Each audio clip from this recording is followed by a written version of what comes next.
Hello everyone. और आज हम समरी करने जा रहे हैं व्हाट इज दलित लिटरेचर। ये एक ऐसे है जिसे शरद चंद्र मुक्तिबोध ने लिखा है।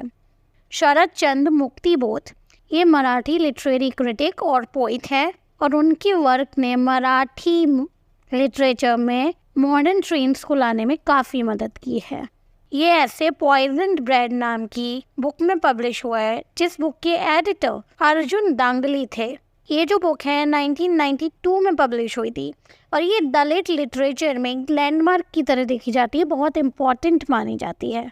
इस बुक में दलित लिटरेचर से जुड़ी हुई बहुत सारी पोइट्रीज, एसेज, स्पीचेस, इन सब का एक कलेक्शन है। मुक्तिबोध इसे स्टार्ट करते हुए कहते हैं कि जो दलित लिटरेचर है दलित कॉन्शियसनेस की ही एक प्रोडक्ट है।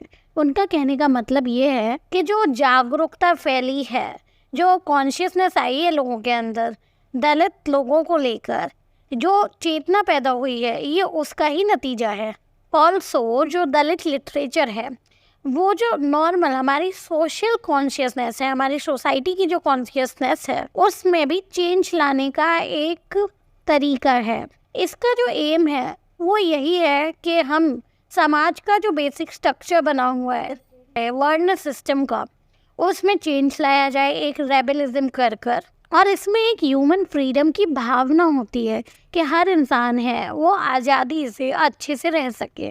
दलित लिटरेचर दोनों ही होता है, सोशल भी और सब्जेक्टिव भी। सोशल इसलिए क्योंकि ये तो सामाजिक है ही, और दूसरा सब्जेक्टिव इसलिए क्योंकि एक होता है कि समाज, सारा समाज में एक चीज़ हो रही है तो सब लोगों का एक सिस्टम है, तो सब लोग उसे महसूस कर पा रहे हैं, देख पा रहे हैं, समझ पा रहे हैं।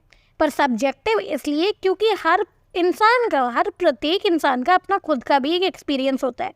समाज से अगर मैं आपको एक एग्जांपल देके समझाऊं तो जैसे समाज में अगर हमारे जातिवाद है तो सब लोग इसको एक्सपीरियंस कर सकते हैं, सबको पता है कि हाँ है, और आप एक इंसान के तौर पर उसे देख सकते हैं अगर आपके साथ हो रहा है कोई प्रॉब्लम या नहीं भी हो रहा तब भी।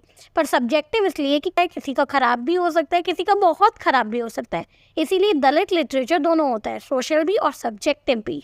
दलित लिटरेचर और दलित कॉन्शियसनेस दोनों के दोनों दलित पॉइंट ऑफ व्यू से ही होते हैं। दलित लिटरेचर में मेनली हम जो भी चीज़ देख रहे हैं वो दलित पॉइंट ऑफ व्यू से देख रहे हैं। हमारा कैरेक्टर दलित होगा और हम देखेंगे उसके नज़रिए से कि उसके साथ क्या हो रहा है, क्या वो एक्सपीरियंस कर रहा है।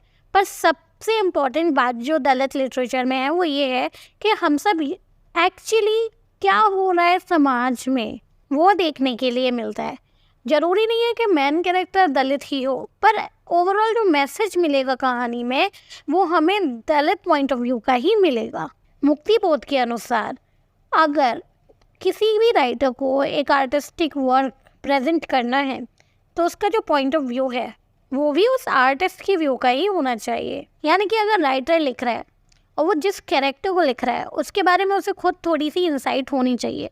अगर कोई राइटर दलित लिटरेचर लिख रहा है तो उसे कुछ तो दलित के बारे में पता होना चाहिए, या तो वो खुद दलित है, वो समाज से आया है, या उसके आसपास उसने देखा है, कुछ तो इंसाइट उसके पास भी होनी चाहिए, तभी तो वो एक एक्चुअल अच्छा वर्क लिख सकता है। ऐसे Dalit point of view versus Dalit vision के बारे में भी बात करता है। मुक्तिबोध कहते हैं कि एक दलित पॉइंट ऑफ व्यू या कोई भी पॉइंट ऑफ व्यू एक इंटेलेक्चुअल कार्टोग्राफ की तरह होता है। कार्टोग्राफ का मतलब है मैप की तरह, यानी किसी लाइफ के एक सिंगल एस्पेक्ट के साथ जुड़ा होता है। अगर कोई वर्क है तो हम उसमें केवल एक ही एस्पेक्ट देख सकते हैं किसी की भी लाइफ का, फुल रियलिटी को नहीं देख सकते हैं।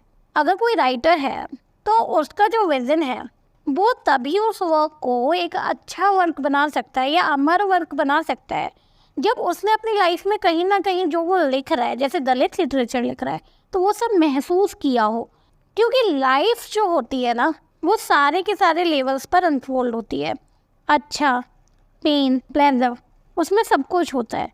और लाइफ में जो आपने एक्सपीरियंस किया है उसी से आपका विज़न बनता है और उस विज़न से ही महान वर्क बनता है। आगे मुक्तिबोध मराठी राइटर हरिभाऊ आपटे के वर्क का एग्जाम्पल देते हैं, जिसका टाइटल है पान लक्षत कौन घेतो, यानी कि सुनने की कौन केयर करता है। जो स्टोरी है वो यमुना नाम की छोटी बच्ची की चाइल्ड मैरिज के ऊपर फोकस करती है। मुक्तिबोध कहते हैं कि राइटर ने पक्का कहीं ना कहीं अपने लाइफ में इस फीमेल पेन को कहीं ना कहीं महसूस किया होगा, फील किया होगा, तभी उन्होंने इसे इतना अच्छे से लिखा है। पर ये जो वर्क है ये लाइफ की एक एस्पेक्ट को ही दिखाता है।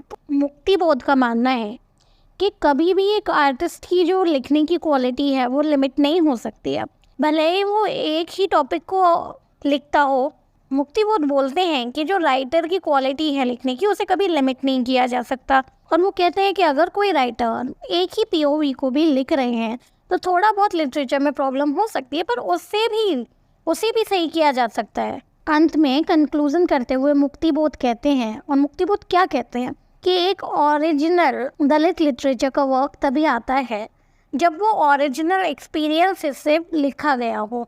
उसके लिए ये ज़रूरी नहीं है कि कोई राइटर है या उसका जो कैरेक्टर है बुक में वो दलित हो, पर उसे दलित परेशानियों के बारे में कोई एक्सपीरियंस होना चाहिए, उसने लाइफ में कुछ देखा हो, समझा हो। दलित लिटरेचर का जो मेन पर्पस है वो रेबेलियन है, और रेबेलियन कर कर ये जो हमारा इंडियन समाज है इसे इस तरीके से ढालना उसका काम है, और लोगों को एक पिक्चर दिखाने का काम है। पिक्चर जो कि एक ह्यूमन लाइफ की हो, जो कि फ्रीडम के लिए, आज़ादी के लिए थर्स्टी है, प्यासी है। तो ये थी summary of what is Dalit literature by Sharad Chandra Muktibodh. अगर आपको ये समरी पसंद आई हो तो प्लीज़ मेरे यूट्यूब चैनल को सब्सक्राइब करना बिल्कुल भी ना भूलें।